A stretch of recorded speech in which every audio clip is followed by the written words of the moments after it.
Nagsisimula ang kwento nang mangyari ang inaakalang apokaliptik na kinabukasan ng mundo, kung saan nangingibabaw ang makapangyarihang mga nilalang sa mundo, na tila nangyari, 10 taon pagkatapos ng pagsiklab na lumitaw sa planeta. Gayunpaman, nawasak ang mundo at pinatay ng makapangyarihang halimaw na iyon ang bawat isa doon. Ang halimaw na may hawak ng kanyang mahiwagang sandata ay lumipat patungo sa isang batang babae na nagngangalang King Zhu. Gayunpaman, ang kanyang kapatid na lalaki, ang batang tagahanga, ang pangunahing tauhan ng kwento, ay matapang na nakikipaglaban sa halimaw habang pinoprotektahan ang kanyang kapatid na babae. Ang batang tagahanga ay isang ikapitong antas na mandirigma at malapit nang matalo sa pakikipaglaban sa hayop nang walang magawa upang pigilan ito. Habang inihahampas ng halimaw ang kanyang sandata kay Yongfon, tumalon siya pabalik at isang maliwanag na liwanag ng apoy ang bumungad mula sa kung saan tumama ang sandata ng halimaw sa lupa. Malakas na sinabi ng King Zhu na ito sa Yongfan na hindi ito isang low-tiered monster. Isa itong Tier 8 boss at umupo siya ng medyo malayo sa kanila. Gayunpaman, bumangon siya at tumakbo patungo sa kanyang kapatid habang hinaharangan nito ang sandata ng halimaw gamit ang kanyang espada, nakita siyang malapit sa kanya. Siya ay lumiliko na nagsasabi sa kanya na tumakbo. Samantala, sinaktan siya ng halimaw at nahulog palayo. Pagkatapos nito, humakbang ang halimaw patungo kay Yongfan at hinaypan ang kanyang sandata para patayin siya. Ngunit ang kanyang kapatid na babae ay pumasok sa pagitan nila at ang sandata ng halimaw ay tumama sa kanya. Gayunpaman, siya ay nasugatan at nahulog at unconscious. Si Yongfan ay shocked at tumawag sa kanyang kapatid na babae. Si Yongfan ay nakaupo. Hawak ang kanyang kapatid na babae sa kanyang mga bisig at tinatawag ang kanyang pangalan habang umiiyak. Pagkatapos nito, bumangon siya, hawak ang kanyang espada. Galit na galit si Yongfan.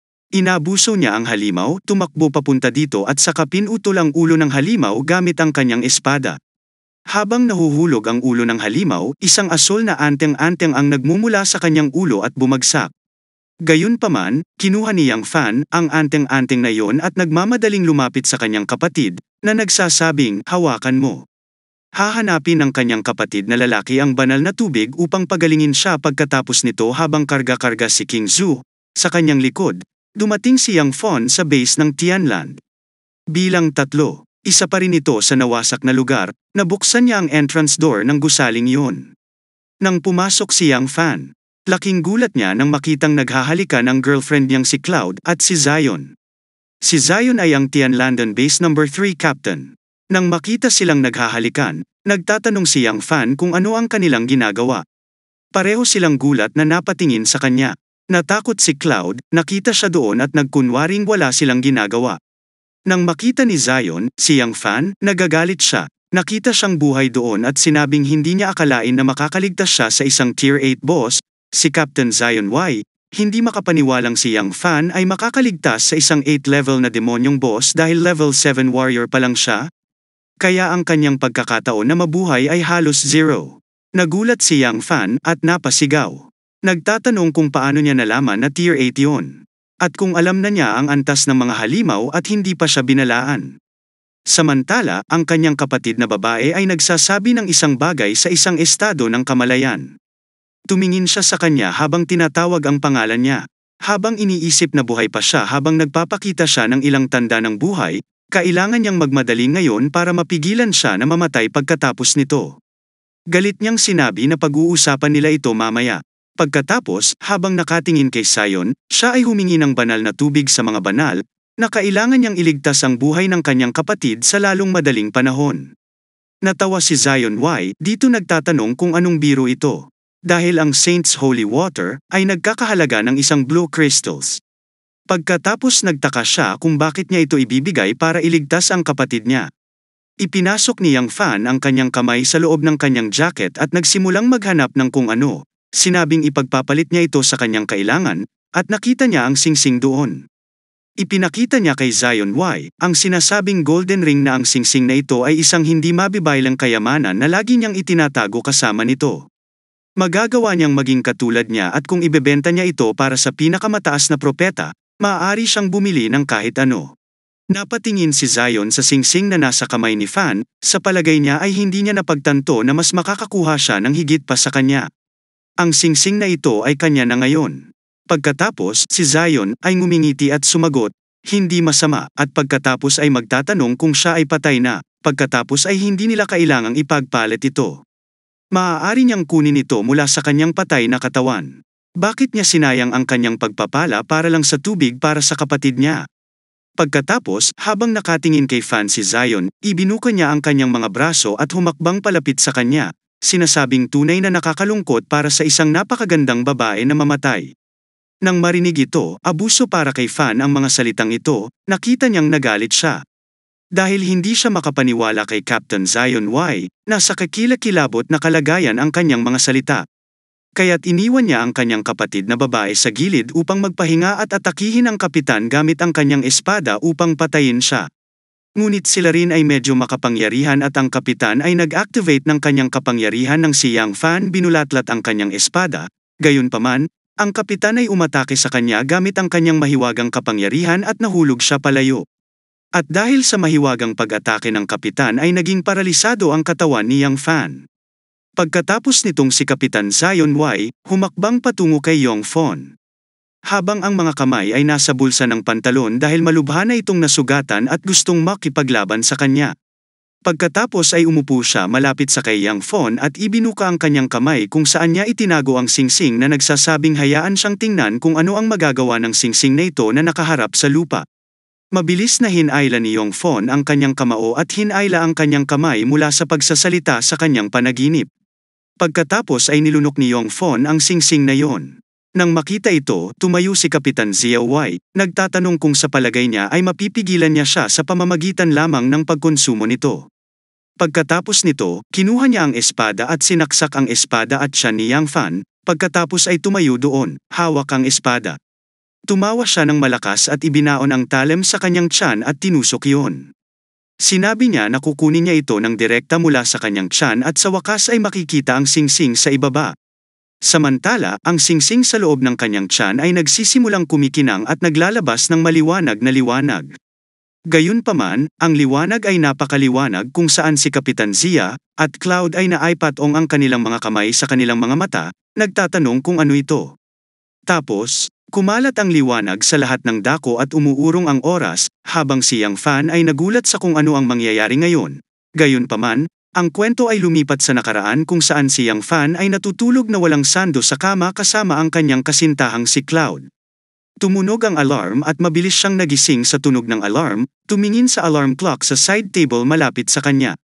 Nakakagulat na sinabi niyang hindi. Sa pagkakataong ito, 3 oras bago ang pagsabog.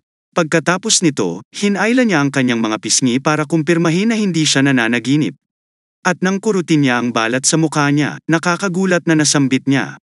Masakit yun. Hindi ito panaginip. Nag-reincarnate ba siya? Nang makita niya si Cloud na natutulog sa tabi niya, nagulat siya. At pagkatapos ay tumingin siya sa kanya nang may pagkasuklem, iniisip na dapat niya itong patayin. At salamat sa kanya. Pagkatapos nito, ikinuyom niya ang kanyang kamao. Iniisip kung hindi dahil sa pagtataksil sa kanya, inilagay sa panganib ang buhay ng kanyang kapatid na babae at pinatay ito, hindi na siya babalik sa nakaraan. At sa buhay na ito ay poprotektahan niya ang kanyang pamilya at malalapit na kaibigan. Ang mga nanakit sa kanya ay maghintayin sa kanya. Hindi niya hahayaan ang bawat isa sa kanila ng ganoon kadali. Gayunpaman, ang gintong mahalagang singsing ay nasa kanyang gitnang daliri. Samantala, 2 lalaki na may hawak na patpat. Sinipa ng isa sa kanila ang pinto ng kwarto at binuksan ito, sinabing open up, it's time to check out. Habang si Yang Fan na nakaupo sa kama, nakatingin sa kanila. Ang isa sa kanila ay inaabuso si Cloud na sinasabing parang nariyan nga siya. At nang naririnig ang kanilang boses, nagising siya sa takot. Pagkatapos nito, parehong pumasok ang mga lalaki sa silid, naglalagay ng mga stick sa kanilang mga balikat, isa sa kanila. Humakbang papunta sa kanila at nagtanong. Kay Cloud, na ito ang kanilang kapatid na si Long, ay humiling sa kanya na maging kanyang kasintahan, ngunit tinanggihan siya nito para kay Yang Fan. At nais na baliin niya ang lahat ng mga paa nila ngayong araw. Gayunpaman, si Yang Fan ay nakaupo sa kama, walang t-shirt na nakabitin ang kanyang binti. Habang si Cloud ay nakaupo din sa kama sa likuran niya, na tinatakpan ang kanyang katawan ng kumot. Si Cloud ay natakot nang makita silang papalapit sa kanya at nagsimulang kumilos. Tinanong si Yang Fan, sino ba sila takot na takot? Habang si Yang Fan ay napaliko ang kanyang ulo upang abusuhin siya sa kanyang isip, iniisip na siya ay napakahusay sa pag-arte noong nakaraan. Nahulog siya dito matapos itong isa sa kanila na puno ng galit, hinampas ang kanyang patpat kay Yang Fan upang patayin siya.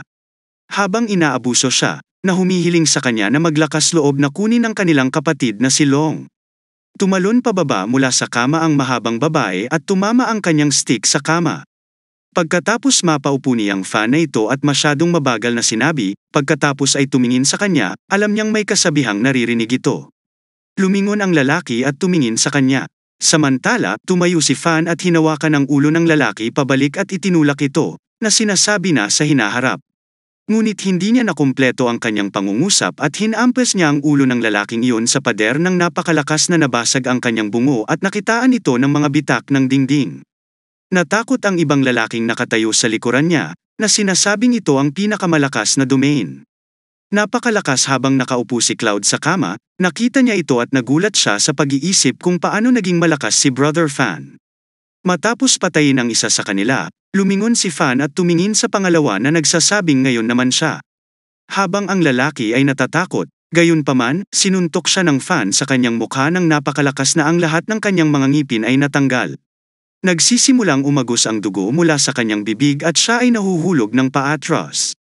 At habang binubugbog siya, huling iniisip ni Fan sa araw na ito. Nabugbog siya ng husto na muntik na siyang mamatay sa mga zombie. Napakaraming oras ang nasayang niya kaya hindi niya mapigilan ang lakas niya. Sa pagkakataong ito ay magpapabuga siya ng lakas. Pagkatapos siyang bugbugin, si Fan na nakatayo sa kanyang harapan ay nagsasabing masaya siya dahil nagamit siya na masanay sa kanyang baldado na katawan. Nang itim ang mga mata ni Fan dahil sa galit at pagkatapos ay sa pag-alis. Sa sandaling humakbang siya pasulong na nakaupo sa kama, tanong ni Cloud kay Brother Fan. Kung saan siya pupunta, nakikiusap na huwag siyang iwan. Ginawa pa nila iyon kagabi. Lumingon si Yang Fan at tumingin sa kanya at sinagot si Cloud. Mangyaring huwag siyang sundan mula ngayon. Siya at sila ay tapos na. At ito na ang huli nilang pagkikita. Pagkatapos nito, kinuha niya ang kanyang kamiseta mula sa mesa, isinuot ito at umalis. Habang nakaupo si Cloud sa kama at tinatawag siya, ngunit hindi siya nakikinig sa kanya. Sa makatuwid, nakaupo doon. Naisip ni Cloud, ano ang sinasabi ng basurang ito? Nabaliw na ba siya? Sino siya para iwan siya ng basta-basta pagkaraang may maganap sa kanila? Pagkatapos ay lumabas si Fan sa gusali at tumayo sa kalye. Nagtataka niyang naisip, bakit ang dilim sa labas? 10:00 na at malabo pa rin sa kalye. Bigla niyang naalala ang nakatayo doon. Maaaring ito ay maitim na buto. At pagkatapos ay nagulat siya, iniisip na ang pagsabog na ito ay malapit nang mangyari. Mabilis niyang dinyal ang contact number ng kapatid. Habang nakatayo ito sa harap ng salamin at pinatuyo ang buhok gamit ang hair dryer, tumunog ang cellphone nito na nakalatag sa istante sa tabi niya. Kinuha niya ang telepono at tinanong ang kapatid kung ano ang nangyari. Hindi ba siya nagkakaroon ng sweet time kasama ang kanyang pinakamamahal na cute na kapatid? Mga tugon ni Fan. Isinara ni King Zuo ang lahat ng blinds. Ngayon ay nagsimulang umungol ang mga ulap at dumilim. Tumingala siya sa langit, sinasabi sa kanyang kapatid na kahit sinong mag-doorbell, huwag buksan ang pinto. Magtiwala sa kanya, magpapaliwanag siya pagbalik niya. Nagtatakang tanong ni King Zhu sa kapatid kung ano ang nangyayari sa kanyang dorm. Medyo ligtas doon, at hindi niya kailangang mag-alala. Galit na tugon ni Fan. Pakinggan ang sinasabi niya bago mahuli-huli ang lahat. Habang nakikipag-usap sa kanyang kapatid, binuksan niya ang bintana ng kwarto niya at dumungaw sa labas. Natatakot siyang makita ang mga tao sa kalye at nang maging mga zombie ang mga tao doon, tinanong niya si Fan at kapatid kung may mga kakaibang tao sa labas. Ano sila kuya? Kumakain nila ang isa't isa. Nang marinig niya ito, tinawag niya ito ng malakas dahil hindi niya ito kayang pakinggan. Pagkatapos nito, tumingin siya sa kanyang telepono, iniisip na naputol ang signal at pagkatapos ay inilagay niya ang kanyang mobile phone sa kanyang bulsa.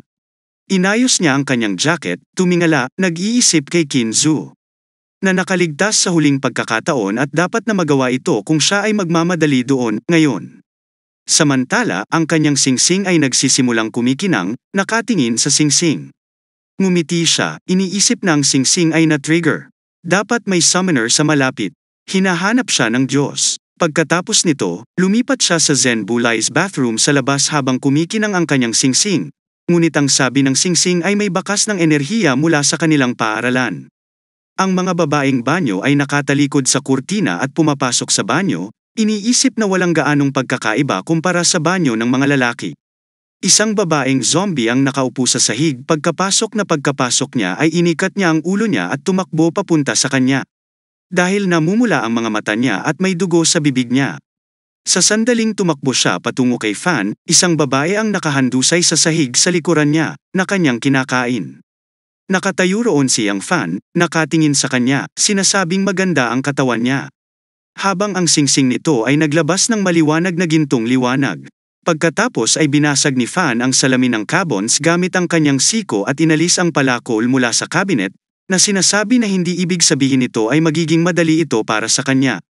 Kinuha ito ni Fan at mabilis na kumikilos at pinutol ang ulo ng babae, na nagsasabing ang mga patay na zombie lamang ang may halaga. At pagkatapos ay bumagsak ang asul na anteng-anteng mula sa kanyang ulo. Kinuha niya ang anteng-anteng, na sinasabing hindi nila maaaring sayangin ang alinman sa mga bato, kahit na ito ay ang pinakamababang grado. Ang karne ng langaw ay kinakain pa rin at kailangan niyang mag-level up ng mabilis para maprotektahan ang kanyang pamilya. Samantala, isang naka-gray robe na halimaw ang lumitaw doon at parang negosyante na nakita, at sinabi ni Fan na sa wakas ay natagpuan na niya siya sa kanyang huling buhay. Inabot siya ng 3 buwan upang mahanap ang negosyante. Sa pagkakataong ito ay hindi umabot ng 1 araw. Gayunpaman, pagkatapos ng Doomsday, maraming misteryosong mga ngalakal ang lumitaw at ang mga ngalakal ay niraranggo batay sa kanilang mga luha. Masasabi ng isa ang kanilang ranggo batay sa kulay ng kanilang mga damit, na kulay abo, orange at mapusyaw na asul ay ang ika-9 na antas ng mga ngalakal na maaaring makipagkalakal ng mga bato na may iba't ibang espesyal na gamot at armas. Gayunpaman, kumpleto ang pangangalakal at sinimulan niyang Fan ang transaksyon. Ang aksyon na bilhin ang mga bagay tulad ng ginawa niya sa kanyang nakaraang buhay. Ang kailangan lang niyang gawin ay magdala ng isang bato malapit sa mga ngalakal, at pagkatapos ay maaari siyang makipagkalakalan. Ang merchant ay maraming mahahalagang bagay at siyang Fan ay nakaranas ng maraming bagay sa kanyang nakaraang buhay. Gayun din, ang mga item ay lilito sa harap ni Fan sa anyo ng isang interface at kailangan niyang piliin ang item na kanyang kailangan. Marami siyang alam na pakulo at sikreto ng merchant na ito. Isa sa mga sikreto ay ang pagpapalitan ng mataas na antas ng mga item sa mababang presyo minsan sa 1 linggo. Sa makatuwid, ginagamit niya ang kanyang singsing upang i-unlock ang kalamangan na ito at tuklasin ang lahat ng mga item. Na napagtanto niyang mayroong isang napakagandang item, isang epikong grado, pagkatapos bumalik sa banyo ng mga babae ang batang nangangalakal na si Fang. Kahit na may discount siya, wala pa rin siyang sapat na pambili ng evolution agent, kaya kailangan niyang makakuha ng mas maraming bato at lumakas, ng mas mabilis. Nag-ingay ang katabi niyang pinto at napagtanto niyang mas maraming tao ang nasa loob, saka nagtago sa likod ng pinto. Nakita niya ang 2 babae na pinagbabantaan ng mga zombie, na ang zombie ay gumagalaw patungo sa kanila at babae na may asul na buhok ay inilabas ang kanyang kutsilyo at itinutok ito sa zombie, sinasabing huwag lumapit sa kanila. Ngunit ang zombie ay patuloy na gumagalaw patungo sa kanila, nakikita ito. Ang ibang babae na may pulang buhok, ay kinuha ng kanyang kasama ang kutsilyo mula sa kanya at itinutok ito sa zombie, na sinasabing si Wang Xin. Kung pupunta siya doon, hindi magiging madali sa kanya. Samantala, hiniwan ni Yang Fan ang ulo ng zombie mula sa likod gamit ang isang palakol. At nakita ang parehong babae na natakot at ang isa na may pulang buhok na may hawak ng kutsilyo ay nagsabing nakapatay siya ng isang tao. Galit na sagot ni Yong Fon, humiling sa kanya na tumahimik. Hindi niya ba nakikita na isa siyang zombie? At hindi tao. Kung hindi siya pumasok, sa halip ay patay na sila. Sabay gulat na tanong ng babaeng may asul na buhok na nakatayo sa likod niya na naging zombie. Pagkatapos nito, ang babaeng may pulang buhok sa gilid na nagtatanong kay Fan kung nakagat ba si Wang Sheng. Thank God andun siya. Pagkatapos ay pinasalamatan niya ito sa pagligtas sa kanila at sinabi sa kanya ang kanilang pangalan. Ang red-haired girl ay si Yan Yu at ang naka-blue-haired companion ay si Ju Miwa. Pagkatapos ay tinanong niya ang kanyang pangalan, nakatingin sa kanila. Mukhang alam ni Yong Fan na nakilala na niya sila dati sa kanyang past life at golden rank sila sa Bloody Rose Base. Si Yan Yu ay isang sniper at si Duan Muyi ay isang researcher at biochemist bilang doktor. Pagkatapos ng pagpapakilala, may isa pang zombie na biglang sumulpot mula sa likuran at kakagitin na sana si Fan Yang nang hindi niya namamalayan. Ngunit mabilis siyang ipinagtanggol ni Yan Yu sa pamamagitan ng mabilis na paghahagis ng kutsilyo upang matigil ang pag-atake ng zombie. Habang si Yan Yu ay inihagis ang talem sa zombie Fan, mabilis na tumalikod at ginawa at tumingin si Muyi sa zombie. Sinabi niya sa kanila na siya ay bumangon muli. Nakatayo roon si Fan, ibinalik ang tingin sa zombie, pinupuri si Yan Yu, na medyo mabilis na naghagis. Pagkatapos lumingon itong si Fan sa zombie at itinutok ang kanyang palakol sa zombie, sinasabing wala itong silbi. Naisip niya na ang pagsaksak sa puso kung gusto nilang pumatay ng isang zombie, kailangan nilang sirain ang kanilang utak. Pagkatapos ay tinapos niya ang kanyang gawain at pinatay ang zombie. Pagkatapos patayin ni Fan ang zombie ay umupo sa isang tabi at tumingin si Muyi sa kanya at sa tingin niya ay kamangha-mangha ang taong ito, ngunit siya ay isang pervert. Hinahabol pa niya ang mga babaeng zombie para makita kung ano ang problema niya. Umupo si Yong Fan, malapit sa katawan ng zombie, nakatingin kina Muyi at Yan Yu at iniisip ang kanyang nakaraang buhay. At ang dalawang ito ang naging pinakamalakas na koponan sa Bloody Rose. Si Yan ay isang 8-tier shooter, na lubhang nakamamatay sa loob ng range at ginagawa si Muyi, na isang 6-tier biologist, na kayang kontrolin ang mga halimaw. Pagkatapos nito, dinampot niya ang ulo ng zombie habang nakatingin. Para sa isang bagay na iniisip ang Bloody Rose na nakatalaga sa base number 3, at ang base na iyon ay itinuturing na walang kapantay. At nagkaroon pa siya ng friendly match sa kanila para maniwala na doon niya sila makikita. Samantala, si Yan Yu ay lumapit sa kanya, ipinakita sa kanya ang putol na kristal mula sa ulo ng zombie at tinanong ni Fan kung hinahanap niya ito. Habang si Fan ay nakakagulat na nagtanong tungkol sa sliver crystal piece na ito na nakita niya at kinuha niya ito. Mula sa kanya, pagkaraang suriin ito ni Fan, naisip niya na ito ay isang piraso ng kristal. Pagkatapos nito, itinuro Yan Yu, si Muyi, na nag-iimbestiga sa patay na katawan ng zombie at sinabi kay Muyi, na maraming siyang nalalaman tungkol dito. Siya ang nakahanap nito. Naririnig ito, na mula si Muyi at sumagot. Pinag-aaralan niya ito pagkatapos nito. Si Yan Yu ay tinanong ni Fan kung paano sila magsama. The more the merrier, di ba? Nang marinig ni Fan na ito, ay naisip niyang hindi siya naniniwala na hihilingin ng mga war god mula sa kanyang nakaraang buhay na makipagtambal sa kanya. Pagkatapos nito, tumayo silang tatlo at sina Muyi at Yan Yu ay lumipat sa exit door. Habang tinatawag ni Fan sa likod nila si Muyi na nagtatanong kung ano ang iniisip niya. Habang si Muyi ay nakatingin sa tabi at nag-iisip tungkol sa isang bagay, at sinagot siya ni Muyi ng maayos. Sa pag-prejudging, sa tingin niya ay mukha siyang mabuting tao. Nang marinig ito ni Fan, ay naniniwala na dapat siyang bumuo ng isang koponan upang maging tapat at makapaghiganti. Kung wala sila, mahirap patayin ang mga base ng Tianlun na si Captain Zion. Ang napakahusay nilang hakbang ni Fan patungo sa kanila, habang pareho silang nakatayo malapit sa pinto, nakikipagdaldalan kay Muyi na nakatingin kay Fan, na nagtatanong kay Yan Yu. At ngayong napagkasunduan nilang magsama, nagsimula na silang magbago. Tumabi si Yan Yu at sumagot na matagal na silang tinititigan ng lalaking yon. Pagkatapos ay tinanong ni Muyi si Fan kung maaari siyang maghintay sa labas. Habang nagbabago sila ng kasuotan. At sabi ni Yano, huwag siyang sumilip. Pagkatapos umalis si Fan, na nagsasabing makakakita siya ng mas maraming zombie na papatayin. Habang hinihintay niya sila sa labas ng banyo. Parehong nagpalit ng damit ang dalawang babae at lumabas ng banyo kung saan siya nakatayo, hawak ang kanyang palakol. Nagtanong si Yunyi, alam ba niya kung nagkataon kung paano naging zombie si Wang Sheng? May zombie pa ba sa paliguan? Sagot ni Fan, nakatingin siya sa malayo. Hindi niya alam, pero alam niya na maraming zombie dyan pagkatapos nito. Tinatanong ni Yunyi, kung ang labas ng mundo ay puno ng mga zombie. Dapat silang makahanap ng isang ligtas na lugar at maghintay para kay Yang Fan na mag-rescue na dumating. Tumayo si Muye sa likod niya at sinabing oo. Naririnig sila ni Fan na galit na humihingi ng ligtas na lugar. Pagkatapos ay sabihin sa kanila na walang ligtas na lugar sa paligid doon.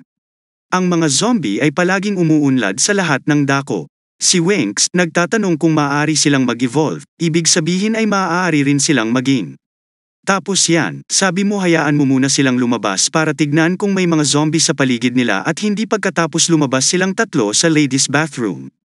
Pagkatapos nito, tumayo silang tatlo sa kalsada. Dahil madilim ang tingin ni Fan sa dalawa. At sinabi na hayaan siyang magpakilala. Pagkatapos ay maikli niyang ipinakilala ang kanyang sarili, sinasabi sa kanila ang kanyang pangalan, bilang siyang Fan, at na maaari niyang tulungan silang mag-evolve tulad niya. Ngunit mayroon siyang tatlong kondisyon na maaaring makinig muna sa kanyang utos. Pangalawa, hindi niya kailangan ng basura. Sinundan nila siya at ibinigay sa kanya ang lahat ng mga kristal na nakita nila at ang ikatlong mga ngalakal ay mamamatay. Pagkatapos marinig ang kondisyon na iyon, tinanong niya si Muyi kung ano ang iniisip niya. Sumagot si Muyi na nagsasabing totoo ang kanyang narinig. Naniniwala siyang nag-evolve na siya. Ngayon paano siya magiging napakalakas? Nagtatakang tanong kay Yunyi. Na-develop na siya. Ito ay kagiliw-giliw. Pagkatapos sabihin ang kondisyon Fan, ay ilagay ang mga kilos sa kanyang balikat at gumagalaw mula doon. Sinusundan siya ng dalawang babae sa kalsada. Sinasagot ni Yan Yu na siya ay sumasang-ayon sila sa kanyang kondisyon at tugon ng Fan, okay, at pagkatapos ay sinusundan siya. Tatlo sa kanila ang lumipat patungo sa numero 1 paaralan kung saan madilim at kung saan-saan ang mga zombie. Gayunpaman, tatlo sa kanila ang nakatayo sa tabi ng dingding at tumingin sa mga zombie. Nagtatanong si Yan Yu kung maraming zombie at kung saan sila pupunta. Magpakita si Fang sa kanya ng silver crystal, na tumugon. Huwag magtanong ng maraming tanong. Sundan mo lang siya at kolektahin ang kristal. Pagkatapos nito, hawak niya ang kanyang mga palakol, gumagalaw patungo sa zombie, at ang dalawang babae ay nakatayo sa tabi ng dingding at tumingin sa kanya. Habang siya ay gumagalaw patungo sa zombie, tinanong ni Muyi kung plano niyang mag-solo laban sa lahat ng mga zombie. Pagkatapos nito, kapag hinampes ng Fan ang kanyang palakol sa zombie, ang zombie ay nagsimulang umungal at hiniwan ng Fan ang kanyang katawan at tinadtad ang kanyang ulo at isang pira-pirasong kristal ang kumalabit sa sahig, nakita ito. Nagtatakang sabi ni Muyi kay kristal. Pagkatapos ay kinuha niya ang kristal at tumingin dito, sinabing ang mga kristal na ito ay mukhang mga bitamina at mineral mula sa katawan ng tao, na maaaring dahilan kung bakit sila naging mga zombie.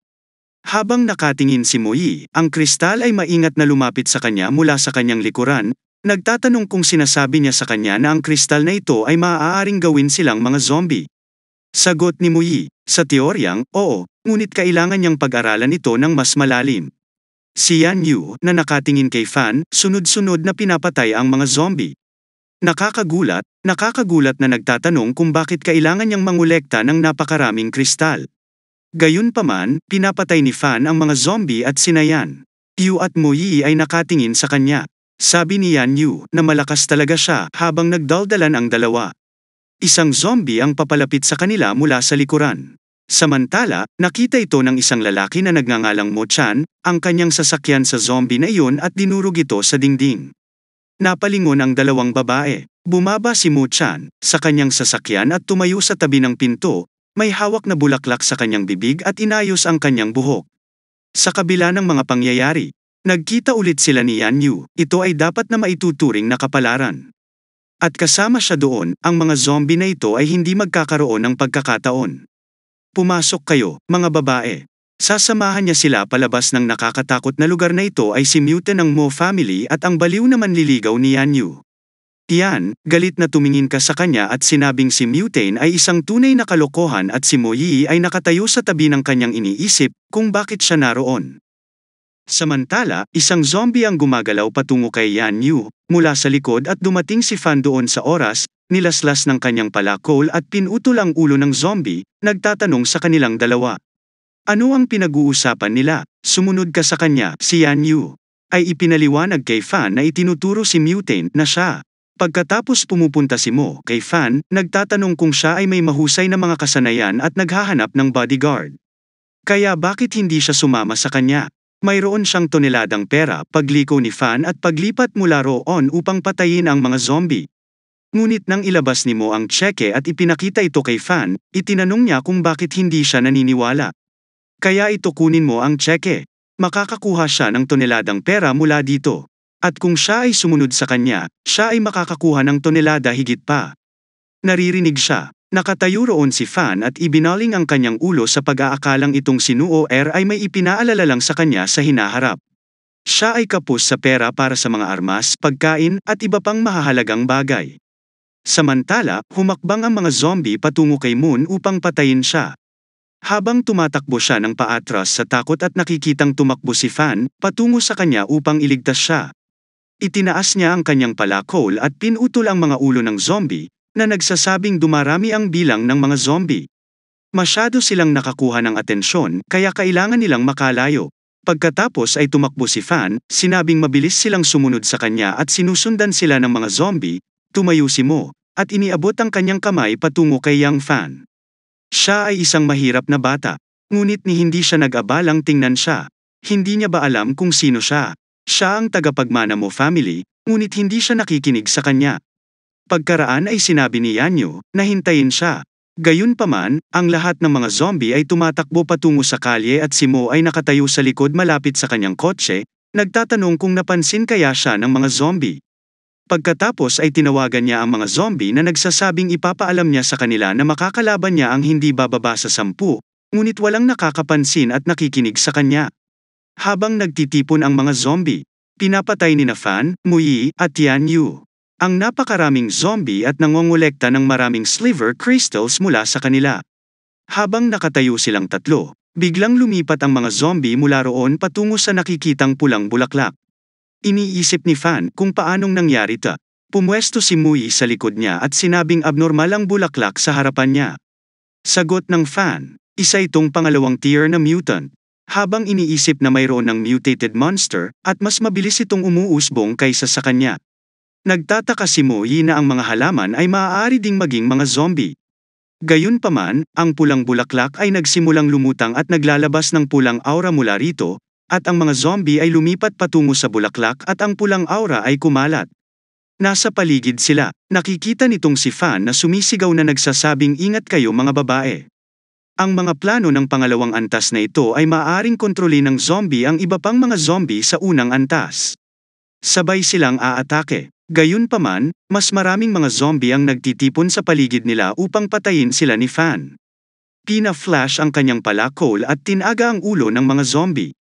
Habang si Yan Yi ay tinatalo ang mga halimaw mula sa likuran. Si Muyi ay nakatayo sa tabi ng kanyang hearing fan na si Yan, nagtatanong ka kung ano ang dapat nilang gawin. Marami pang zombie ang darating. Pinutol ng Fan ang ulo ng zombie at nananatili sa likuran niya ang mga tugon.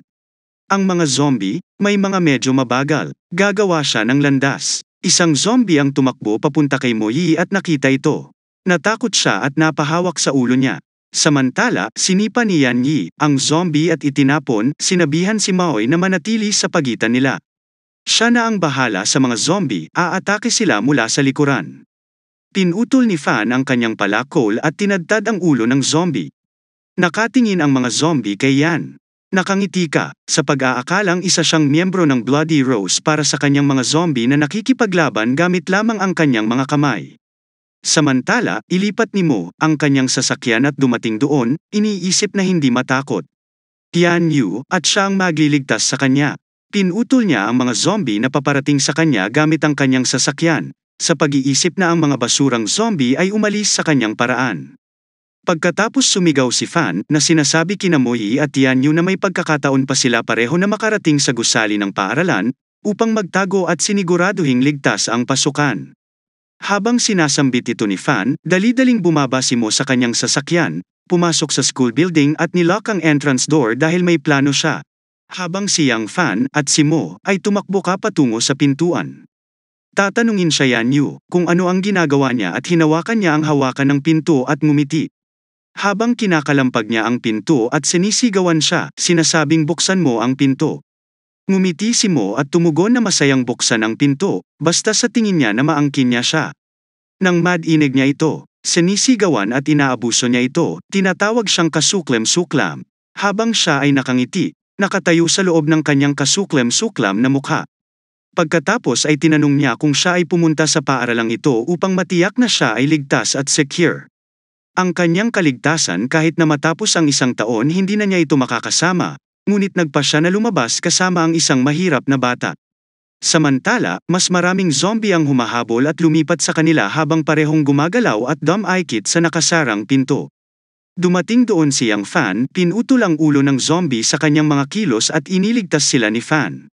Nakatayo ka sa likod at nagtanong kay Fan kung hindi sila makapasok at kung ano ang dapat nilang gawin. Ang sagot ni Fan ay pumunta sa likod na pinto malapit sa cafeteria. Habang pinapatay ang mga zombie, pagkatapos ay parehong tumatakbo ang mga babae mula roon na nagsasabing bantayan nila ang kanilang sarili.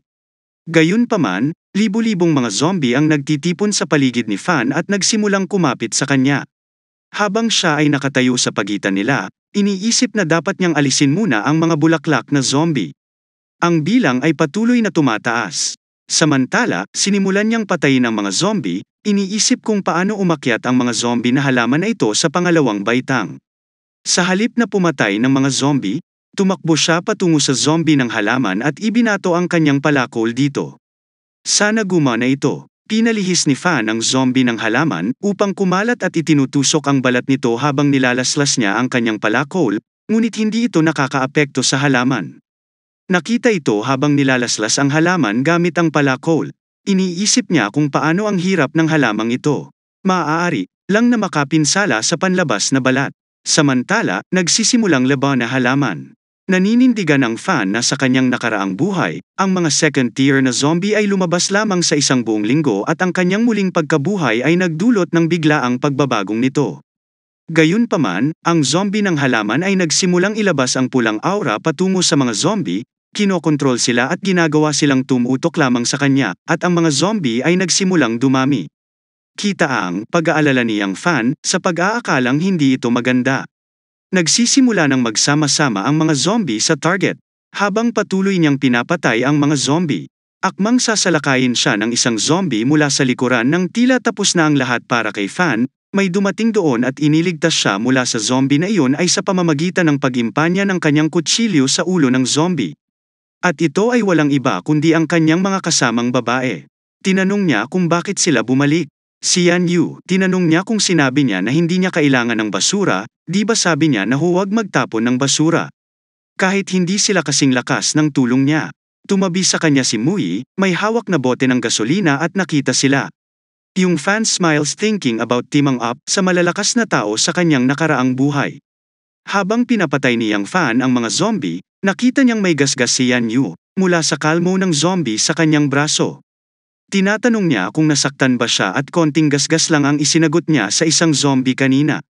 Huwag kang mag-alala, ilabas muna natin ang halaman. Gayunpaman, tatlo ang nakatayo doon. Hawak ng Fan ang kanyang palakol. Si Yan Yu ay hawak ang kutsilyo niya. At hawak ni Mui ang bote ng gasolina na yon. Habang ang mga zombie ay gumagalaw patungo sa kanila, lumingon si Fan at tumingin kay Mui, nang sabihin niyang gagamitin niya ang gasolinang ito para masunog ang mga ito. At siya ay tumugon na ito ay isang magandang ideya.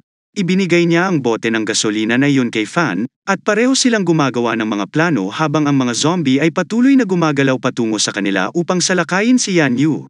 Tumakbo si Fan patungo sa mga zombie, na sinasabi sa kanila na poprotektahan niya sila. Galing sila sa magkabilang direksyon. Sa makatuwid, ibinubuhos ni Fan ang bote ng gasolina sa mga mutant na halaman, ang mas magaan at itinapon ito dito. Gayunpaman, ang halaman ay nagsimulang masunog at si Yang Fan ay nakatayo doon na bumantong hininga. Sinabi na ito ay second tier level lamang at mayroon siyang dalawa sa kanila upang tulungan siya. Kung ito ay third tier, nag-alinlangan siyang malaki ang magagawa ng apoy. Biglang lumutang ang pollen at kumalat sa lugar at nahulog ang lahat ng mga zombie doon. Nakita nitong mabilis na hinawakan ni Fan ang kamay ni Mui. Habang siya ay malapit ng mahulog at sumigaw, na sinasabi sa kanila na huminga. Ang pollen na ito ay maaaring magpatulog sa kanila habang nahuhulog. Sumagot si Yan na kahit na ang mga zombie sa unang antas ay gagawin ito. Samantala, dumating doon si Mo at tinanong si Yan Yi kung saan niya iniisip na natalo nila ang lahat ng mga zombie. Dahil ang mga zombie ay nakahiga na walang malay sa lupa. Bigla siyang dumaan sa pagitan ng mga natatalong mga zombie at nakita ang pulang mutant na halaman. Iniisip niya kung ano yan. May pedal doon na nagsasabi nito. Hinawakan niya ang pedal na yon at bago pa niya ito mahawakan ay tila nag-extend ito at gumawa ng malaking butas sa tiyan. Habang nakikipaglaban sa mga zombie, si Yan ay biglang nahihilo at nakatayo doon, Hawak-hawak ang ulo niya, sinasabing hindi siya makatakbo.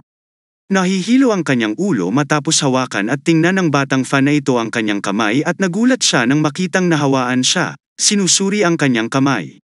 Sinabi niya na nahawa siya at naririnig siya. Natakot siya at maluhaluhang sagot niya. Tinanong niya kung ano ang ayaw niyang maging bangkay na naglalakad kaya baka patayin siya nito ngayon. Sa makatuwid, binuhat siya ni Fan sa kanyang likuran at tumakbo palayo doon na nagsasabing, huwag mag-alala kung siya ay maging isang zombie, papatayin niya siya ng walang awa. Ngunit ngayon, gayunpaman maaari pa rin siyang mailigtas. Sabay takbo niya habang karga-karga siya. Sa kanyang likod, nagsimulang umilo ang kanyang singsing at tumingin siya sa singsing at naisip niyan na medyo delikado ang sitwasyon ni Fan. Hindi pa siya nag-evolve sa unang pagkakasunod-sunod at dapat bumalik sa babaeng paliguan para i-upgrade at iligtas siya. Tumatakbo siya habang karga-karga siya at sinundan siya ni Muyi. Habang ang iba pang mga zombie ay tumakbo sa likuran nila. At si Fan habang tumatakbo, ibinaling ang kanyang ulo at tumingin kay Muyi, na sinasabi sa kanya na tumakbo ng mabilis at sundan si Muyi habang tumatakbo sa likuran niya. Mga tugon na mahalaga na makipagsabayan siya kay Yan Yu. Kaya naman, sa wakas ay dumating ang tatlo sa babaeng banyo at binuksan ang pinto habang si Yan Yu ay nahihilo. Nasa likod din ng palikuran ang mga ngalakal. Si Muyi, habang umiiyak, ay tinanong si Yan kung ayos lang siya. Pinaupo ni Fan si Yan sa mesa, sabi ni Muyi na huwag magmadali at ibinigay sa kanya ang lahat ng mga kristal na nakolekta niya. Ipinakita niya sa kanya ang kristal na yon. Habang iniisip kung ano ang gusto niya sa kanila, ang mga kristal na core ay nagaliligtas kay Yang Yu na nakatingin sa mga ngalakal na nakatayo doon na may suot na orasan. Nakakagulat na iniisip sino yon sa kulay abong damit. Bakit may mga tao pa sa banyo ng babae? Ang kristal na core na ito ay sapat na hinubad habang si Fan ay gumagalaw patungo sa merchant. Gayunpaman, agad na ina-activate ni Fan ang system para makapasok sa trading mode. Maraming interface ang lumalabas sa harapan niya at bigla siyang nawala. Nang makita ito, parehong nagulat ang dalawang babae. Nakatayo si Muyi sa tabi ni Yan at nakakagulat na nagtanong kung paano siya nawala habang nakaupo si Yan Yu, doon sa pag-aakalang iniwan niya siya. Magiging zombie ba siya na nakatayo doon? Siya ay nangangalakal, ngunit hindi siya nakikita ng mga babae. Sila lamang ang nakakakitaan ng merchant at si Yang Fan na gumagamit ng sistema ng diskwento upang bayaran ang kanyang ilang mga kristal. Habang nangangalakal at pumipili ng mga produkto, sinabi ni Fan na isang araw na nang matapos ang mundo at ang tubig ay naging 4 na kulay abong kristal. At ang negosyanteng ito ay isang open loan shark. Habang ginagawa ang pangangalakal, iniisip niya, buti na lang may discount function ang singsing niya. Siya ay kukuha ng isang masamang ebolusyon ng unang pagkakasunod-sunod at isang bote ng tubig. Pagkatapos ng diskwento, gumamit siya ng 40 gray kristal at may natitirang pang-60 na kulay abong kristal at bumili siya ng 2 bote ng potion. At isang bote ng tubig. Pagkatapos ay ininom niya ang bote ng potion na yun at nakakuha ng mas maraming enerhiya. Matapos inumin ito, sa palagay niya ay napalampas niya ang maagang pag-unlad sa kanyang huling buhay at naging isang tao sa ilalim ng Cyano. Hindi naman lubusang naibigay ang kakayahan ng singsing at napapanood na lamang niya ang pagkamatay ng kanyang mahal sa buhay sa kahawak ang bote ng Gayuma sa buhay na ito. Walang hahawakan kahit ang buhok ng kanyang mga mahal sa buhay. Pagkatapos inumin ang bote ng potion na yon, tumaas ang kanyang level mula 0 hanggang 1 at pagkatapos ay nakatayo doon kasama ang kanyang gintong singsing, nilinis niya ang tubig sa bote. Iniisip na sina Yan Yu at Muyi ay hindi pa rin ganap na mapagkakatiwalaan sa kakayahan sa paglilinis ng singsing. Sekreto muna niya ito pansamantala. At tulad nito, nagtatapos ang pagbabago. Bumalik siya sa mundo, hawak ang bote na yun pagbalik niya, tinanong niya kung kumusta Yang Yu. Habang nakahiga siya ng walang malay sa mesa, nakita ni Muyi si Fan doon. Nakapagtataka, naisip niyang si Yang Fan na biglang sumulpot muli. Tapos nag-reply siya, tingnan mo siya, wala na siyang malay habang nakatingin kay Yang Yu. Sinasabing hindi ito maganda, malapit na siyang mag-mutate. Pagkatapos na malaman ni Fan na ito na walang ibang opsyon kundi subukang bigyan siya ng gamot sa pamamagitan ng paggamit ng bibig nito para painumin siya. Dahil siya ay kasalukuyang nasa comatose stage at ang kanyang mga ngipin ay sarado. Kung gagawin niya ito maraming purified water ang lalabas. Ngunit kanyang sinubukan nang makitang ginagawa niya ito. Nagulat si Mui, inilagay ang mga kamay sa bibig niya at iniisip kung ano ang dapat niyang gawin. Sa sandaling ang dalisay na tubig ay pumasok sa kanyang katawan, nagsisimula siyang maging normal at nagising. Pagkatapos nito, umupo siya at mabilis na tinulak siya palayo, nagtatanong si Fan. Iyon ay tanging paraan kung paano niya ito iniligtas at ipinaliwanag niya sa kanya. Nakomatose siya, at walang paraan paano pa siya nabigyan ng gamot. Pagkatapos ay binigyan niya siya ng isang bote, na sinasabi, kunin ito at inumin ang natitira. Nang makita siyang buhay, hinawakan siya ni Mui ng mahigpit at nagsimulang umiyak. Ang galing, nagising siya, natatakot siya na kung hindi pa siya nailigtas ni Fan, maaaring siya ay zombie na ngayon. After this young, you say that the artist has a thing for Grandma Panty, which should be related to that gray rose guy.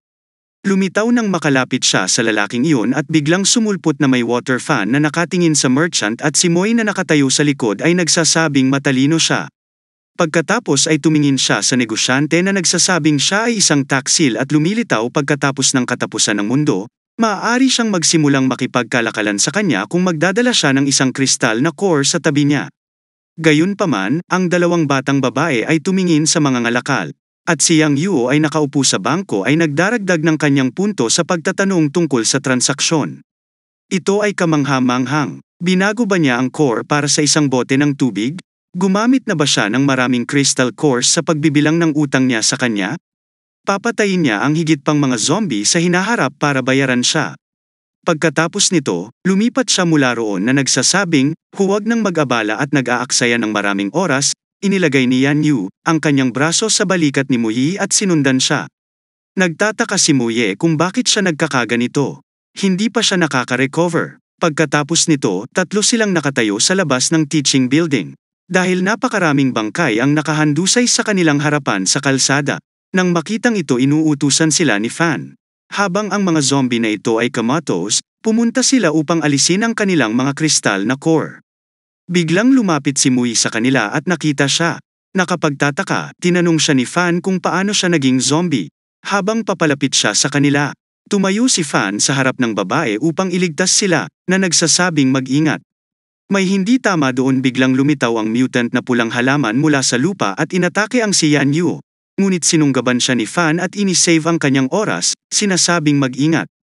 Pagkatapos ay sinabi niya sa kanila na ang saklaw ng pag-atake ng halaman na ito ay limitado, hanggat sila ay nasa isang ligtas na distansya, ang mga baging ay hindi dapat umatake sa kanila. Nang marinig ito ni Mui, nagtanong siya mula sa likuran kung bakit ito napakabilis. Habang ang mga baging ay humawak at iginapos siya at binuhat siya. Ang mga baging na ito ay ang unang order ng mutant leprechaun spores, patungo si Fan sa baging upang iligtas si Mui, mula sa pagkakasabit na ito, na nagsasabi sa kanya na huwag gumalaw. Ito ang spore ng pangalawang bulaklak ng Order Demon. Pagkatapos nito, pinutol niya ang baging gamit ang kanyang palakol at pinalamig ito. Pagkatapos nito, nahulog siya at umupo doon. At si Yang Fan ay lumingon at nagtanong kung maaari siyang lumipat, pagkatapos ay inutusan siyang pumunta sa gilid at magtago at huwag magulo. Pagkarinig nito ay tumugon siya.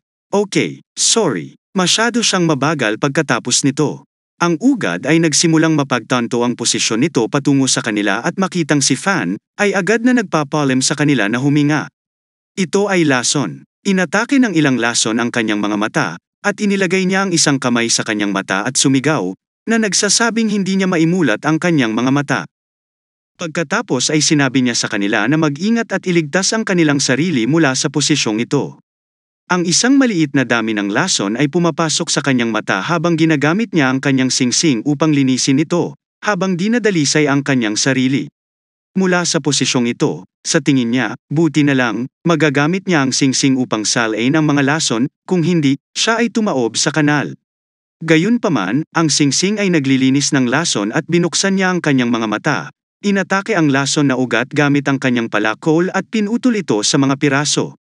Sa sandaling pinutol niya ito, ang kristal na core ay lumabas mula dito. Nakita ni Fan na ito na bumantong hininga, na iniisip na naroon ito. Pagkatapos nito, pinili ni Yang Fan ang kristal. Lumapit si Yang Yu at tinanong siya kung ano itong puting isa. Sumagot siya na ang puti ay isang kristal na core ng pangalawang order na bulaklak ng demon. Hindi pa dapat nilalamon ito. At nagtatanong si Yang Yu kung ang core na ito ay sinadya upang kainin. Sagot ni Fan, tama yan. At ang mutant ay maaaring patuloy na mapabuti ang kanilang mga ranggo at kakayahan sa pamamagitan ng paglamon sa katawan ng tao at mga mutant habang sila ay nagdadaldalan. Ang spore ay lumaki sa likod nila mula sa lupa. Itinuro ito ni Miwa upang ipaalam sa kanila na mag-ingat, na ang spore ay lumaki muli ay nakikita ito. Lumingon sila Yang Fa at Yun Yu, umupo malapit sa spore si Fan, hinawakan ito, sinasabing hindi ito spore. Ito ang esensya ng pagmamana ng ilan sa mga katangian ng demonyong bulaklak. Nagtanong si Yan Yu kung ano ang ginagawa ng espiritu na yan.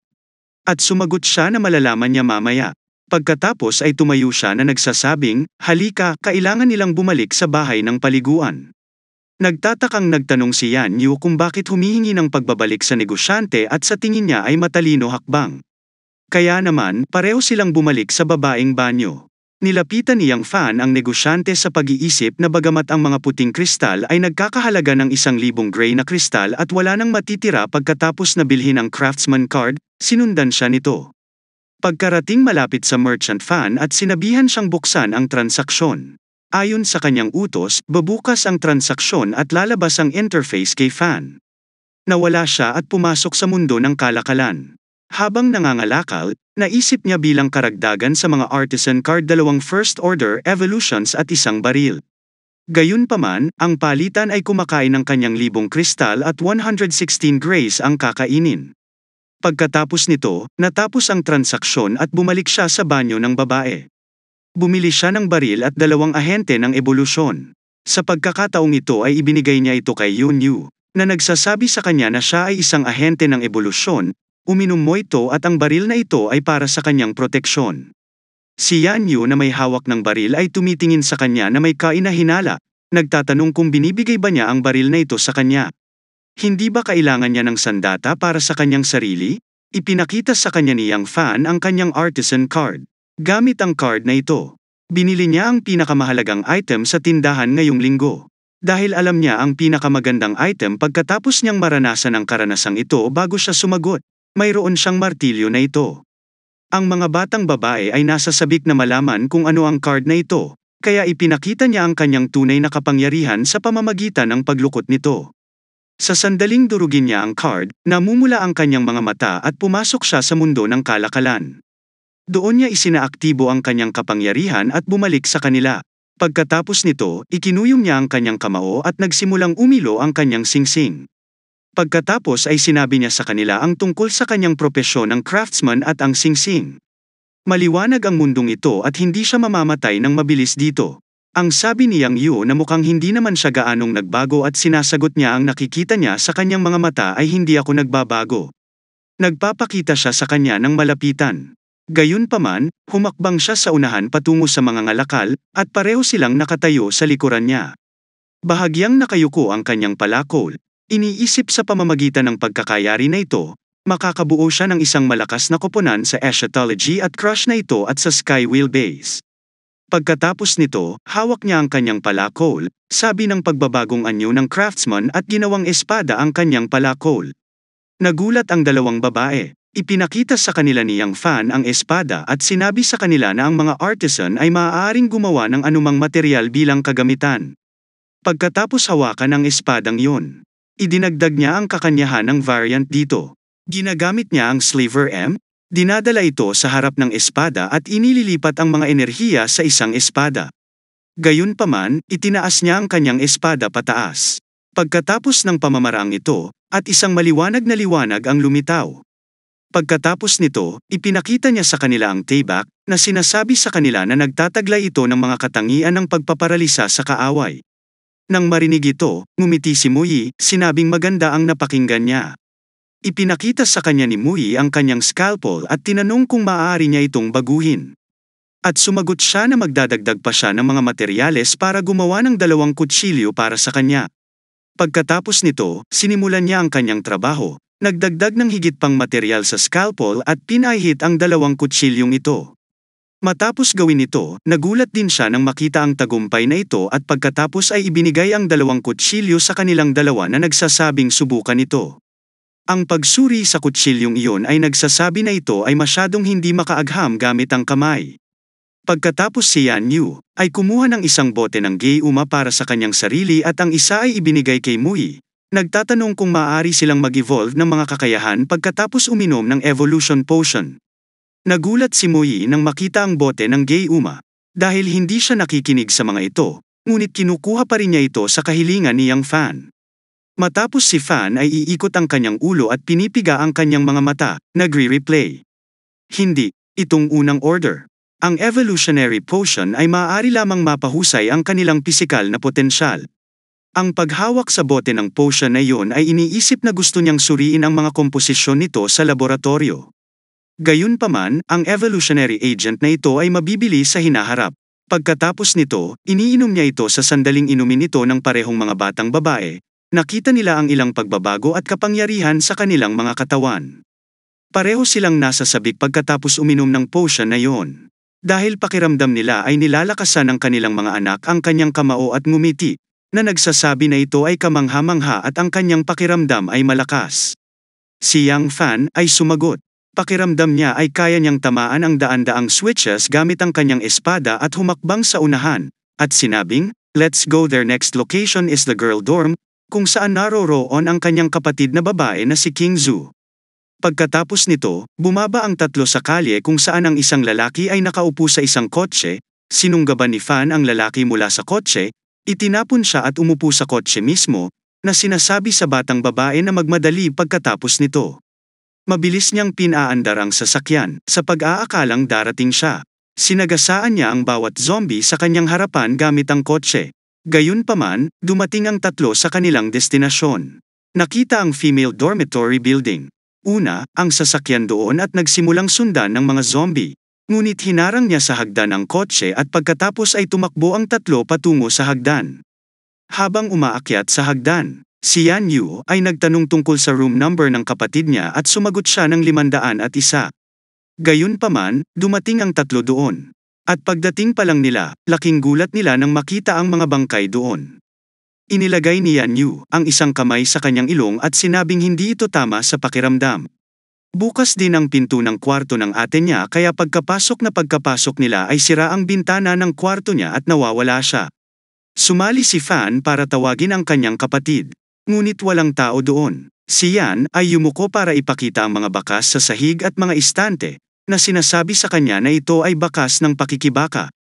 Gusto na ba ng kanyang kapatid na babae dahil hindi niya nakumpleto ang kanyang sentensya? Sinigawan siya ni Fan na nagsasabing shut up at ito ay impossible. Nag-alala siya at pinagpawisan siya. Nagsimulang galugarin ni Mew ang silid at doon niya nakita ang mobile phone. Ipinakita niya ito kay Fan at nakikita ang mobile phone. Ang sabi niya ito ang telepono ni King Su. Pagkatapos suriin ang telepono, natuklasan niya na ang sports brace ay nadiskonekta 15 minuto na ang nakalipas, at naunawaan niya na hindi siya makakalayo. Tapos sabi niya, hanapin natin siya ng hiwalay. Gayunpaman, sa silid ng aktibidad sa ika-7 palapag doon, iginapos ng mga kidnapper ang maraming babae at pinaupo sila sa mga upuan at itinali ang kanilang mga kamay sa kanilang likuran. Ang ilang mga batang babae ay nakahiga sa sahig na walang malay, isang kidnapper. Habang hinihipo ang mga batang babae, isa-isang naglalabas ng dila, na nagsasabing tingnan ni Uncle kung sino sa kanila ang pinakamalambing at palamig muna si Uncle. Pagkatapos nito, hinawakan niya ang mukha ni King Su at inilabas ang kanyang dila, sinabing napakakinis nito. Masarap, maging sa mga panahong ito ng apocalyptic. Kung hindi, paano nila paglaruan ang isang kaakit-akit na babaeng estudyante? Sumigaw, ang babae nagsasabing, umalis ka. Kailangan nila siyang palayain. Bubugbugin sila ng kapatid niya dito. Itong kidnapper ay tumawa at kinuyam ang kanyang kamao. Sinasabing kapatid na babae, hindi siya mailigtas ng kanyang kapatid. Siya lang ang makakapagligtas sa sarili niya. Pagkatapos ay tumawa siya at sinimulang hawakan ang damit ni King Su, habang umiiyak ito, sumisigaw na lumayo sa kanya. Somebody help, natutuwang hinailan ng kidnapper ang strap ng kanyang damit. Pero habang tumatawag siya ng tulong, mas nasasabik ang kanyang uncle. Pinaikit ni King Su ang kanyang mga mata, iniisip ang kanyang kapatid. Nagsisisi siyang hindi niya pinakinggan at binuksan ang pinto sa grupong ito ng mga kontrabida. Hindi, mangyayari ito sa araw na kasama niya ang kapatid.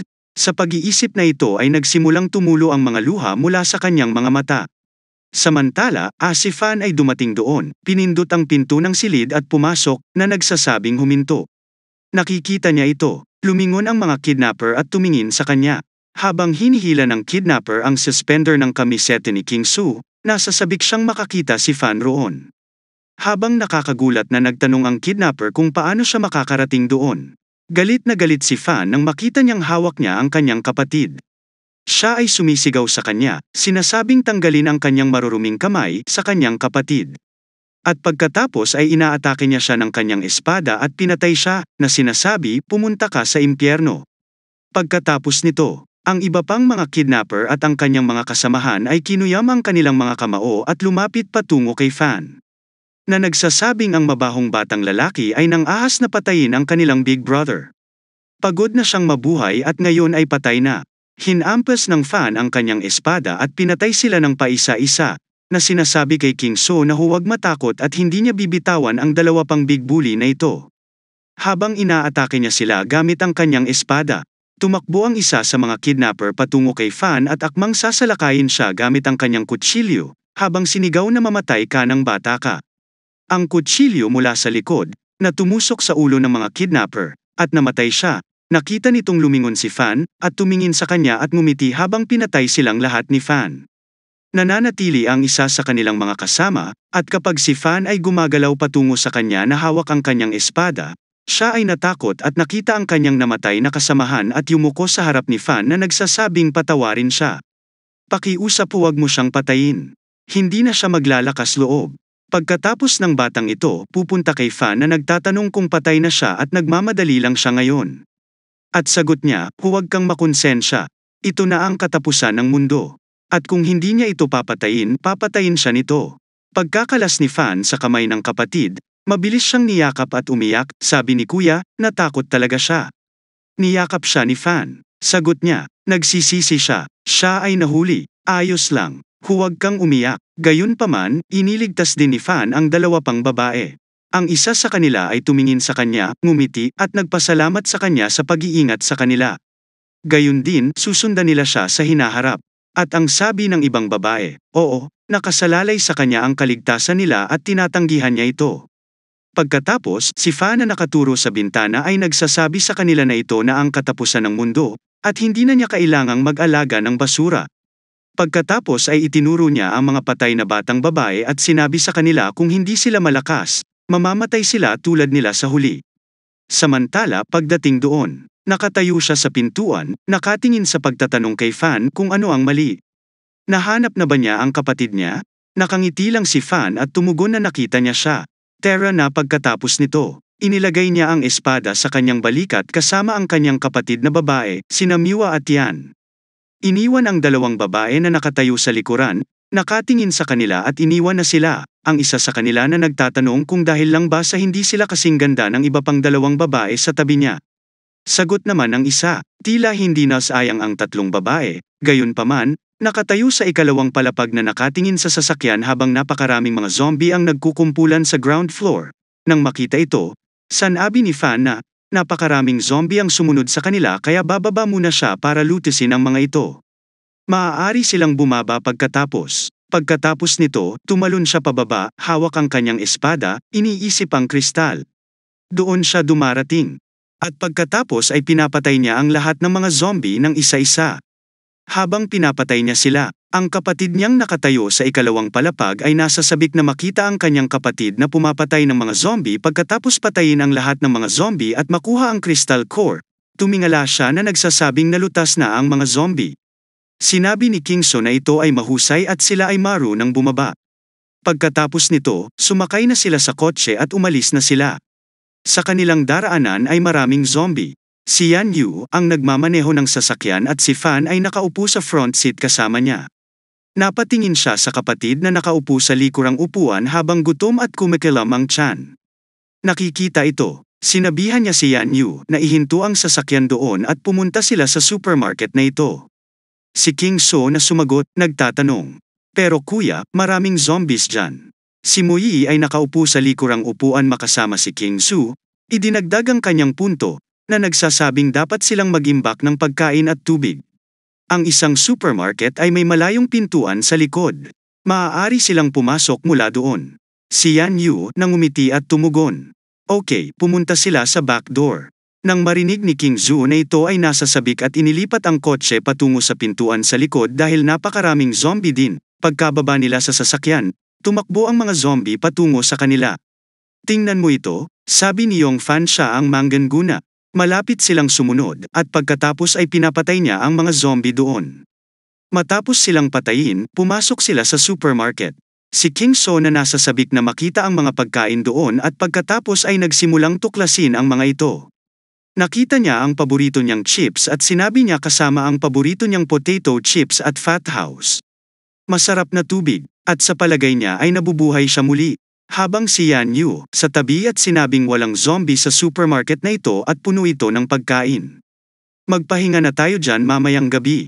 Itinaas ni Muyi ang kanyang salamin, tumugon na dapat maraming mga zombie sa isang mataong lugar tulad ng isang supermarket. At saka, ang mga zombie sa harap ng supermarket na ito ay tila inaatake ng kung ano habang kinokolekta ang mga pagkain. Itinuro ni King Zhu ang sahig at sinabi kay Fan na kapatid may dugo doon. Narinig ni Fan na lumingon at pumunta upang tingnan ang dugo. Papalapit sa kanya si Muyi. Gayunpaman, sina Fan at Muyi ang dumating doon at nagulat sila nang makita ang dugo sa sahig at isang pakete ng mga chips na nakakalat. May nakikita itong si Fan na nagsasabi ng kakilakilabot. Napakaraming dugo. Hindi nakakagulat na maraming mga zombie sa pintuan. Pagkatapos nito, umupo si Muyi malapit sa dugo upang suriin ito. Pagkatapos suriin ito, sinabi niya na ito ay dugo ng tao. Kaya mag-ingat ka. Hawak ni Fan ang kanyang espada. Tumingin sa libong zombie na nakakapit sa mga supermarket, glass wall at sumisigaw para makapasok sa loob. Si Fan na nakatingin sa mga zombie, sinabihan silang umatras at humanap ng ligtas na lugar. Pagkatapos ay hawak ang kanyang espada, lumipat siya patungo sa dingding kung saan ang isang piraso ng karne at dugo ay nakakalat sa sahig. Nakita ang dugo sa sahig. Sinabi ni Yang Fan na may sinadyang magbuhos ng dugo doon para akitin ang mga zombie. Tumabi si Miwa at sumagot. Ito ay isang mahusay na paraan ng proteksyon. Puno ito ng pagkain at mapipigilan ang pagpasok ng mga tao at zombie. Samantala, sina Yanyu at King So, hawak ang kanilang mga bag na puno ng pagkain. Tiyan, nakatayo Yang Yu sa likuran at sasabihin sila ni Fan na pareho silang maghanap ng mga full backpack. Lumingon si Fan at tumingin sa kanila. Sa pag-aakalang may malakas ding function ang kanyang singsing bukod pa sa pagiging puno para makipagkalakalan sa mga mangangalakal, kailangan niyang maghanap para mag-imbak ng mas maraming pagkain. Kung hindi, ang dalawang maliit na bag na ito ay hindi sapat na makakain. Pagkatapos nito, napalingon siya ng ang isang lalaking nagngangalang Wang Yelong, na isang kapitan ng supermarket security team ay nakaupo sa isang upuan. Pinapanood sila mula sa CCTV camera sa ikalawang palapag, na nakatingin sa kanila sa screen ng computer. Tinanong ni Wang Yelong ang lalaki sa ibaba ay ang kanyang dating kasintahan, na si Yang Fan. Ang batang babae na girlfriend ni Yang Fan na si Cloud. At ngayon ay kasintahan na ni Wang Yelong, nakaupo sa kanyang paanan, binuksan ang lighter at sinindihan ang kanyang sigarilyo. Mga tugon. Si Fan ay hindi ang kanyang ex-boyfriend, si Brother Long. Siya lang ang nasa puso niya at sobrang kakaiba. Sinabi niya nagmaaga na sa araw na ito ay nagsisimula ang mundo ng malakas na pandinig, nang marinig iyon. Hinawakan niya ang mukha nito ng buong pagmamahal, nagtatanong kung sigurado ba ito sa sinabi niya. Nagsisinungaling ba siya sa kanya? Gumagawa siya ng inosenteng mukha at sumagot na Kuya Long. Paano magsisinungaling ang mga tao sa kanya? Narinig niya ang mga taong nagsisinungaling sa kanya, nakikinig sa kanya. Ngumiti siya, ipinatong ang isang kamay sa kanyang ulo at sinagot ang kanyang maliit na paa, at ipaghihiganti niya ito. Pagkarinig sa kanya, mahusay siyang tumugon. Siya ay naghihintay sa kanya, kapatid, habang siya ay nakaupo sa kanyang mga paa. Sinipsip niya ang daliri nito sa bibig at napapikit habang nakatayo sa tabi nila ang security man. Hinawakan ni Cloud ang kamay at itinikom ang kanyang mga ngipin, sa pag-aakalang scumbag siya. May bagong pag-ibig na talaga. Hindi katakataka na iniwan siya nitong mag-isa sa hotel, dahilan para mahuli siya at ibalik upang pagsilbihan ang pervert na si Yan. Inilabas ni Yang Yu ang kanyang baril nang makaramdam sila ng kainahinalang bagay sa supermarket, Habang pinapanood sila ni Wang, Yelong at Cloud sa pamamagitan ng CCTV, tinitingnan ang baril ni Yang Yu. Sa screen, sinabi ni Cloud kay Brother Long na ang baril ng isang babae ay magiging mahalaga at sagot niya oo, good stuff. Pagkatapos ay pinaupo ni Cloud ang inosenteng mukha kay Wang Yelong, ang mga paa ay dumampi sa kanyang mga binti, sabi ni Kuya Long. Ang tatlong babae sa tabi ni Yang Fan ay mukhang medyo magaganda ay nag-utos sa mga security men na tumayo sa likuran niya para bumaba at kunin ang tatlong babaeng iyon at dalhin sila doon at patayin na lang nila si Yang Fan, hindi na niya ito kailangan. Nang marinig ito, inilalagay ng security man ang stick sa kanyang balikat. Ikinuyom ng isa sa kanila ang kanyang kamao. Sinabing nasugatan niya ang kanyang sarili sa umaga at muntik nang mapatay ng mga zombie. Dapat ayusin ang account na ito. Pagkarinig nito, si Wang, Jelang at ang kanyang mga tauhan ay lumipat mula roon upang patayin si Fan at agawin ang mga babaeng nakatayo sa supermarket. Bumagsak ang mga mata ni Fan sa CCTV camera sa likod ng dingding. Nang makita niya ito, naiintindihan niya na may nakatingin sa kanila. Pagkatapos nito, humakbang siya patungo kay Yan Yu at sa kanyang kapatid, sinabihan ang mga babae na magpahinga doon at mag-iipon siya ng ilang bagay. Habang dumadaan, sinabi ni Fan kay Yano na may nanonood sa kanila. Magkahiwalay silang kumilos at tinanong niya kung may mga tao at pagkatapos ay dadaan siya. Bulong niya sa tenga niya at saka sila gumawa ng plano. Pagkatapos nito si Fan na may hawak ng kanyang espada ay lumipat sa ika-4 na lane upang mangolekta ng pagkain habang ang mga bote ng tubig at mga chip pack ay nakakalat sa sahig. Nang makita ni Fan na ito na nag-iisip sa kanyang nakaraang buhay, ang isang bote ng tubig ay nagkakahalaga ng 4 na kulay abong kristal at isang bote ng masayang tubig sa bahay ay maaaring ibenta para sa 20 na kulay abong kristal. Gagamitin niya ang singsing upang maipan ang ilan sa mga matitigas na produkto at kunin ang bote ng tubig. Sa pag-iisip na ang singsing ay mayroon lamang 10 square feet na espasyo na imbakan. At kailangan niyang i-upgrade ito sa lalong madaling panahon para makaipon ng mas maraming supply. Pagkatapos ay inihagis niya ang bote ng tubig patungo sa CCTV camera at nabasag ito. Pagkatapos nito, inilagay niya ang kanyang kamay sa rack ng Nutella at nagsimulang umilo ang kanyang singsing. Pagkatapos ay nagsimula siyang sumipsip ng mga pagkain sa kanyang singsing. Samantala, may humahagis ng kutsilyo sa kanya mula sa likuran na nagsasabing paano si Lo Su. Ang mga bagay na ng ahas na gumalaw si Lao Su. Habang hinihigop niya ang buong rack ng pagkain. Papalapit sa kanya ang kutsilyo sa himpapawid, ngunit lumingon siya sa likuran, humihingi ng palihim na pag-atake, at ang kutsilyo ay naipit sa rack. Pagkatapos ay si Wan Jelang at ang kanyang mga tauhan ay lumipat patungo kay Fan, hawak ang stick at tumingin sa kanila. Tinanong ni Fan kung siya ay si Wang Long. Habang iniisip ang kanyang nakaraang buhay, pinahirapan niya ang kanyang katawan at inalipin ang kanyang kaluluwa sa mga unang araw ng apocalypse, na naging sanhi ng kanyang halos pagka-collapse at mawala ng silbi. Tumugon si Wang Ye kay Fan. Sa pagsasabing ang aso ay napakapanganib na tumakbo sa kanyang lugar at magnakaw mula sa kanya, at pagkatapos ay inutusan niya ang kanyang mga tauhan na pumunta at baliin ang kanyang mga binti. Gayunpaman, tumakbo ang kanyang mga tauhan. Patungo kay Fan na may hawak na mga stick para umatake, ngunit tinamaan ito ni Fan gamit ang kanyang siko at nahuhulog ang mga ito, na nagsasabing sila ay talagang mahina. Nakikita ito ni Wang Yelong at ang natitirang mga lalaki ay natakot. Ano ito habang nag-iisip, bakit ang galing makipaglaban ng asong ito pagkatapos nito? Si Wang Ye na matagal na nakaturo kay Fan ay sumigaw, na nagsasabing, anak, huwag masyadong mayabang. Bumaba ang kanyang mga tauhan upang hulihin ang kanyang tatlong babae. Kung maglakas loob siyang salakayin siya, papatayin siya ng mga ito gaya ng pagpatay sa kanilang lahat ni Fan. Tanging si Wang Yelong at ang kanyang isang tao ang natitira. Natatakot sila. Tinanong ng lalaki si Wang Yelong kung ano ang dapat nilang gawin ngayon. Samantala, dumating si Yang Yu, kaladkad niya ang isa sa mga tauhan ni Wang Yelong. Doon na nagsasabing ang mga maliliit na lusak na ito ay kumilos ayon sa kanyang inaasahan. Dumating sila upang salakayin sila habang siya ay wala. Nakikita ito. Matagal na sigaw ni Wang Ye na nagsasabing tapos na ito. Pagkatapos ay yumuko siya sa harap ni Fan at hinalukip ang kanyang kamay, sinasabing, kapatid, huwag mo siyang patayin. Hindi niya intensyon. Kung si Joe yun ay nagkamali sa ginawa niya sa pagsasabi nito. Hawak niya ang kanyang stick at planong salakayin ang pag-iisip ni Fan. Sa pag-aakalang malilinlang niya si Fan. Basta kung paano niya siya pinapatay kapag hinayaan niya ang kanyang bantay. Pagkatapos nito, inaatake niya si Fan gamit ang kanyang stick, sinasabing mabahong batang lalaki. Ano ang binibilang niya? Panuurin siyang patayin siya gamit ang isang stick.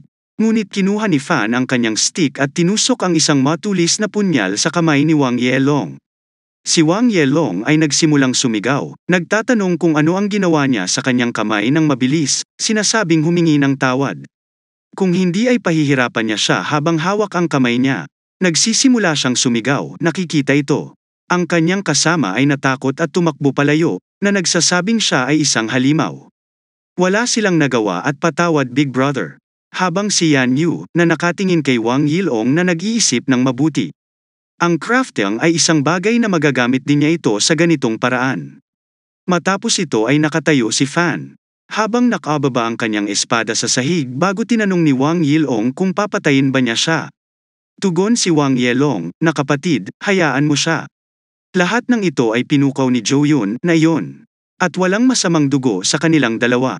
Si Fan gamit ang kanyang magic crafting skill ay gumagalaw patungo sa dagger, na tumusok sa kamay ni Wang Yelong at nakangiting nagsasabing. Hay, hahayaan na niya pagkatapos nito. Tinusok niya ang punyal na iyon mula sa ulo ni Wang Yelong at pinatay siya. At pagkatapos ay lumingon siya na nagsasabi na mag-ulat sa bulwagan ng hari. Habang si Yan, nakatayo sa likod at tumitingin sa patay. Kung nag-iisip si Wang Yelong ng mahiwagang kapangyarihan sana maaari siyang magkaroon ng kapangyarihan tulad ng kay Fan. Pagkatapos nito si Fan at Yan ay lumipat ka sa ikalawang palapag pagdating nila, yumuko ang dalawang lalaki kay Fan na sinasabing kapatid, hindi na sila ng ahas. Ang mga ito ay mali. Patawarin mo kami. Lumingon si Yan at tumingin kay Fan na nagsasabi na bagaman sila ay kasuklam-suklam, palihim nilang inaatake sila, ngunit hinahayaan silang mamuhay. Narinig niya ang sipa ni Fan na hamampes at gamulong sa kanilang dalawa at nagpasalamat sila sa kanya, sinabing pupunta sila. Pagkatapos na lumingon ang Fan na ito, nagtatanong kung gusto niya ang kanyang naririnig. Mali si Zhou Yun. Sa pagkakaalam niya, siya ay nakatayo sa itaas na palapag sa tabi ng dingding, nagtatago. Sa sandaling lumingon si Fan para tumingala, si Yan ay nakatingala rin, at hindi nagkamali si Zhou Yun na alam ni Fan na nagtago siya doon. Mabilis siyang tumakbo patungo sa security room, iniisip si Yang Fan. Kung mamatay siya, kukunin din niya si Fan. Nagsimula siyang gumawa ng isang bagay sa system, at pagkatapos ay binuksan niya ang sliding door, sinasabing hindi siya naniniwala na hindi siya maaaring mamatay. Binuksan niya ang sliding door at pinapasok ang mga zombie sa supermarket, sa pag-aakalang welcome sila sa tindahan. Nang makita ni Fan na ito ay nagdikit ang kanyang mga ngipin, na nagsasabi ng mali. At saka inatasan niya si Yan Yu. Umakyat siya sa itaas para hanapin ang switch ng pinto at isinara ito, hearing him. Tumakbo siya patungo sa security room, sinasabihan siyang mag-ingat.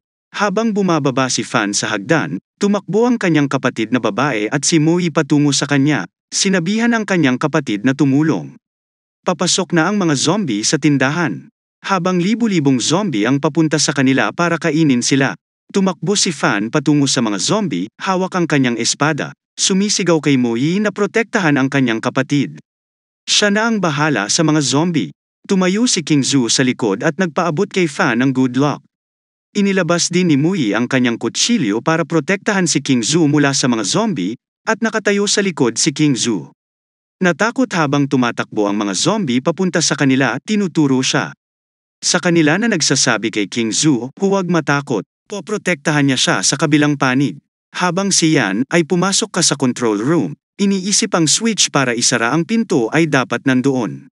Sa sandaling binuksan niya ang pinto sa dokumento.